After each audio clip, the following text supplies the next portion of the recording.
Hello everyone, welcome to an algebra tutorial video. We're going to be learning about or developing a method for how to factor trinomials with a leading coefficient a of 1.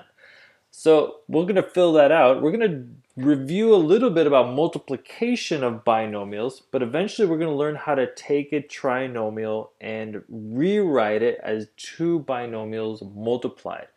Breaking it down again, factoring means you're taking one thing and breaking it into multiple things multiplied together. All right, let's start with multiply. So we got some binomials here. We got x plus 2 times x plus 5. Let's go ahead and multiply those together. So using my distributive method, x times x is going to give me x squared. Then I take x and multiply it by the 5 to get 5x. Then I take 2 times x, so plus 2x. And then 2 times 5, so plus 10. And if I combine my middle two terms, we end up with x squared plus 7x, because 5x and 2x give me 7x plus 10. All right, so right here, these two binomials multiply to make x squared plus 7x plus 10. I multiplied them out, and that's what I got. Let's do another example here. Let's do x minus 3 times x plus 4. So I got x times x, giving me x squared. X times 4 is going to be plus 4x.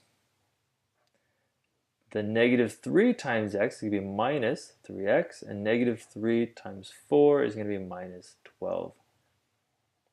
Let's add the middle terms together. And if I simplify this out, we get x squared plus 4x minus 3x is going to give me plus x and minus 12.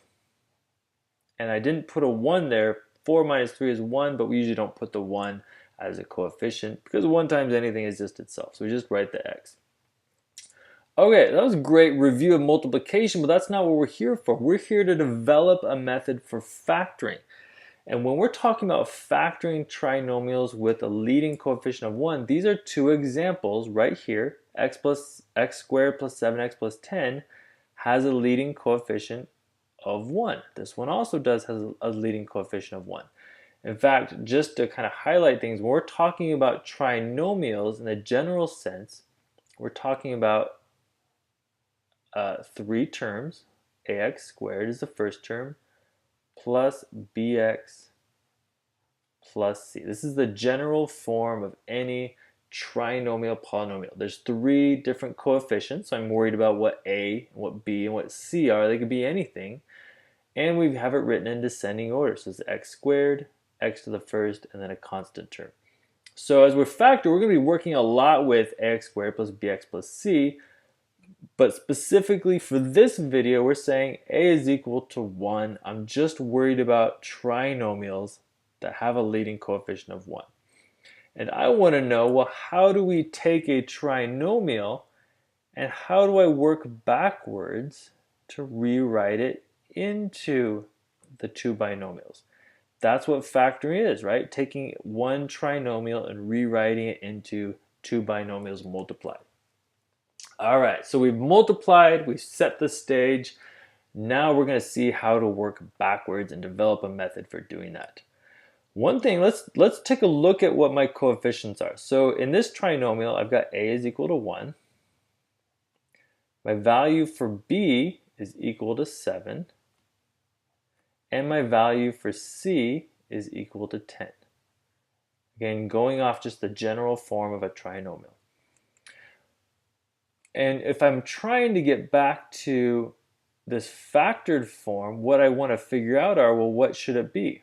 In factored form, it's x plus 2 times x plus 5. But there's some connections between the 2, 5, and the 7 and the 10, right? In fact, the 7 was made by taking 2 plus 5. And this 10 was found by taking 2 times 5. Well, that's interesting. Let's take a look at my other trinomial down here. So in this trinomial, my leading coefficient is 1. There's a 1x squared. My value for b, the middle coefficient, is also 1. My value for c is negative 12. Well, is there a connection between what b and c are and what my factored form numbers are? Well, yes, there is again. Negative 3 plus 4 is how I got my value for b, right? Negative 3 plus 4 made 1. And then negative 3 times 4 gave me the negative 12. So if I'm trying to work backwards and I'm wanting to take these coefficients and get it into factored form, it seems like knowing these pair of numbers would be really helpful. And that's actually our method for getting into a factored form. If I have any trinomial, and in fact, let's be specific, any trinomial with a leading coefficient of 1, so now I'm just worried about x squared plus, I'm going to highlight it here, b and c, here's my x term plus c. If I have a trinomial in this form, what I need to do is find out, okay, I'm concerned about b and c. I need to find what are two numbers that are going to add up to make b, right? Let's just call them m and n. I also need to find the same two numbers that multiply to make c.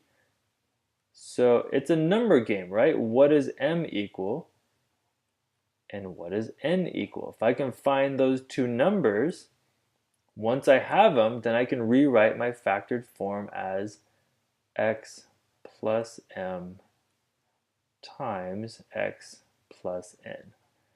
And that's our methodology. That's how we go about factoring trinomials with a leading coefficient of 1. I look at what b and c are. I find two numbers that add up to b, two numbers that multiply to c. And once I have those two numbers, I can rewrite it in factored form. And we can see that by looking at reverse, right? In this case, b was 7 and c was 10. So my two numbers, 2 and 5, add up to 7, and 2 and 5 multiply to 10. So my polynomial then must have been x plus 2 times x plus 5. Those are my two numbers. That's factored form. There's my two binomials that equal that trinomial. Same thing down here. My two numbers that add up to b was 1 and c is negative 12. So my two numbers were negative 3 plus 4. That adds up to 1. And negative 3 times 4 multiplies to negative 12. So in factored form then, my two binomials have to be x minus 3 and x plus 4.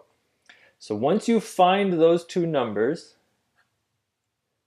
then you've got your ticket to write out what your trinomial is in factored form as two binomials. All right, the next few videos, we're going to do some examples of this and again make this really clear, but I really wanted to develop how we come out with this method and where this directly came from in terms of multiplying and looking at our patterns of how multiplication happened.